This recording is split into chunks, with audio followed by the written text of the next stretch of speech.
7 years ago, she walked into her own wedding, her heart full of hope, thinking she was about to start her forever. But instead of a happily ever after, she got a goodbye. She walked out of that church not as a bride, but as a woman whose world had just been shattered into a million pieces.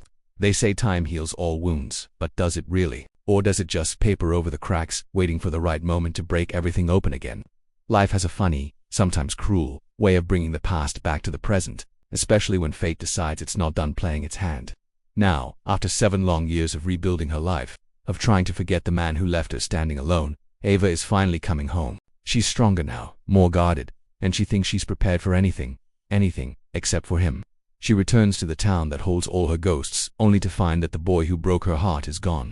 In his place is a man who commands attention, a billionaire who seems to have the world at his feet. And the most unsettling part, he can't stop looking at her. The way he watches her, it's like no time has passed at all. It's like she is still the only woman in the world who ever truly mattered to him. This isn't just a simple reunion.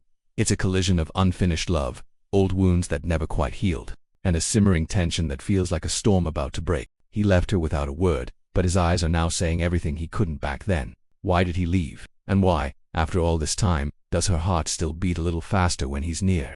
The air between them is thick with unanswered questions and a desire that refuses to be ignored. It's a dangerous dance of forgiveness and temptation.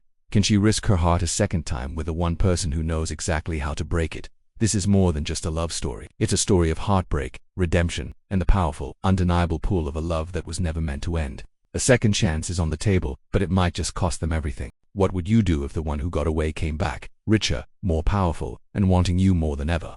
Dive into this story and find out if love truly can conquer all, even the deepest betrayals. Don't forget to like and subscribe for more stories that will capture your heart. The sun was dipping slowly behind Chicago's skyline, brushing the glass towers with warm amber light. Inside a modest apartment, Catherine Davis sat quietly at the small kitchen table, her hands wrapped around a warm mug of tea. Across from her father, Clark Davis, stared down at the paperwork in his hands, worry etched deeply into his features. Clark had always carried himself with dignity, a man built from years of hard work and sacrifice. But the pandemic had stripped him bare. His small business had fallen apart, the bills kept stacking up, and the debt he owed hung over them like a storm ready to break. Catherine, he finally murmured, unable to meet her eyes. I don't know how I'm going to pay back this loan. Don Bradford is gone now, but his son Kelvin, he's even less forgiving. Catherine reached across the table and placed her hand on top of his. We'll figure it out, Dad. I have my... We'll manage. Her voice was steady, calm because calm was her shield. Inside, though, she was terrified. Her father was all she had left after her mother died.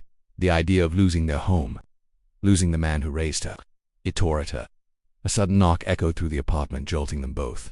I wasn't expecting anyone, Clark said, frowning. I'll see who it is. She opened the door and froze. A tall man stood there, dressed in a perfectly tailored navy suit. His sandy brown hair was tousled slightly by the wind, and his eyes, striking blue, held warmth beneath an unmistakable air of authority. Looked composed, confident, but there was something gentler beneath the surface, something she couldn't ignore. Mr. Davies, he said smoothly, his voice deep and calm. I'm Kelvin Bradford. Clark hurried to greet him. Kelvin, thank you for coming. Please, come in. Catherine stepped aside, but her gaze lingered on him. Kelvin's eyes swept briefly around the room before landing on hers again. When they did, something shifted. Something quiet. Something powerful. Time slowed. He didn't just look at her, he saw her. The grace in her posture. The intelligence behind her eyes. The warmth she carried effortlessly. She felt it tooth a strange jolt in her pulse. The feeling of being noticed in a way that left her breathless. Catherine, her father said, pulling her back to reality. This is Kelvin Bradford, Dawn's son. Kelvin's gaze, though it held that unfamiliar spark. It's remarkable to meet you, he said, his voice lowering. There's something about you, something rare. I can't quite explain it. Color rose to her cheeks. Thank you, she managed, uncertain.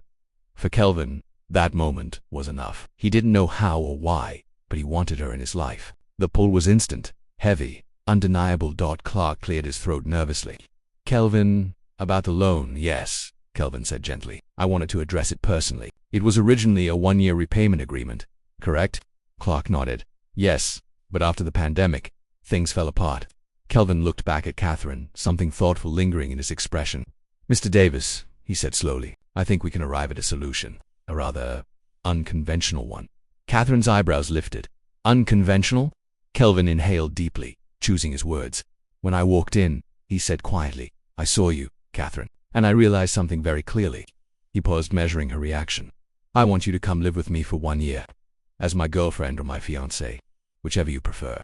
At the end of that year, your father's debt is completely cleared.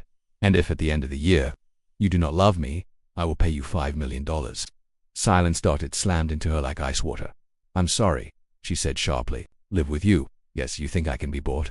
You think my father's life and my love are business transactions? I'm not buying you, Kelvin said calmly. I'm giving you a choice. The freedom to decide if something real can exist between us. I don't even know you, she snapped, and I never will love you. Not ever. Clark stood abruptly, anger burning in his eyes. You will not involve my daughter in this, he said firmly. She isn't a bargaining chip.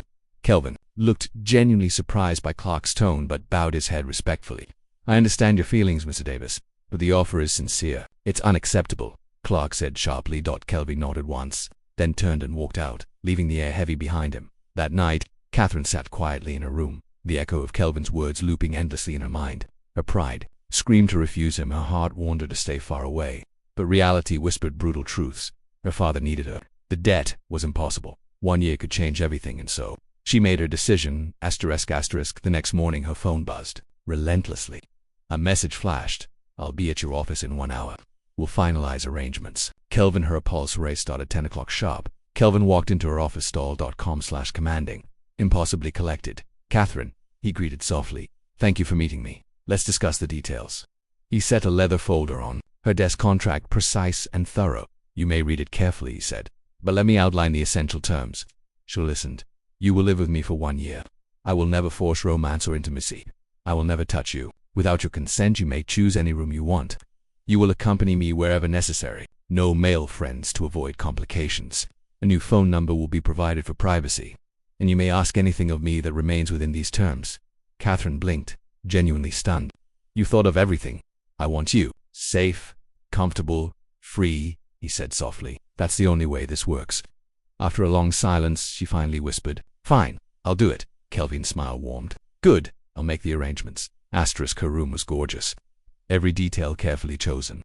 Every corner felt peaceful. Kelvin knocked the next morning holding a breakfast tray. Good morning, he said gently. You deserve a beautiful start to the day. She felt her guard snap tighter, but she thanked him anyway. Over the coming days, he showed her quiet, thoughtful gestures.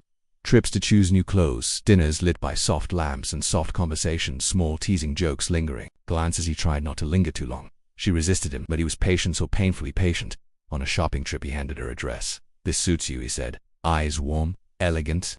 Like you, she scoffed playfully. Explain that. Touch it on first, he teased. Let the dress agree with me. And for the first time, she smiled without fighting it. In Paris, he watched her brilliance shine in meetings, her insight, her composure, her sharp mind. You amaze me, he said one night. Truly. 7 months passed like a flame, quiet, steady, impossible to ignore. She still told herself she didn't love him, but her heart betrayed her daily. The morning everything changed. She woke to breakfast at her bedside. Berries, pastries, hot coffee, and an envelope.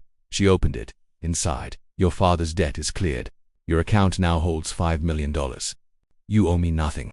If you choose to leave, I will not stop you. But if you stay, I hope you stay because you want to, not because of a contract. Kelvin, her heart cracked open. She found him in the garden. You didn't have to do this, she whispered. Yes, he said softly. I did. For pity. For love, he answered simply. When she whispered that he'd made it hard to walk away, he stepped closer. Then don't. The world slowed. He touched her cheek softly, reverently. If freedom ever feels lonely, he murmured, my heart will always have room for you. That night in the garden, moonlight bathed the fountain in silver. Kelvin waited beneath the glow, looking devastatingly handsome yet disarmingly gentle. You're beautiful tonight, he said softly. Impossible not to admire. Her breath hitched. Kelvin, hi she, he whispered. You don't owe me words. I just want you to know how deeply I love you. He stepped closer, his presence overwhelming in the best way. Catherine, he murmured. May I? She nodded barely, but enough. He cupped her face gently. Her eyes fluttered closed. The first kiss was slow, warm, trembling with months of restrained desire. Then the desire deepened, blooming into something richer, hotter, almost consuming. I've waited for this, he breathed, lips brushing hers. To touch you with respect, with love, to make you feel cherished. Her body answered him before her words did. I want you, she whispered, finally surrendering. I've wanted you for months. In the moonlit pavilion, their hearts collided, their bodies followed. He adored her with reverence. She held him with newfound trust. And as they moved together, slow, soft, unhurried, Kelvin whispered against her skin, "You are my heart, Catherine, my mind, my everything."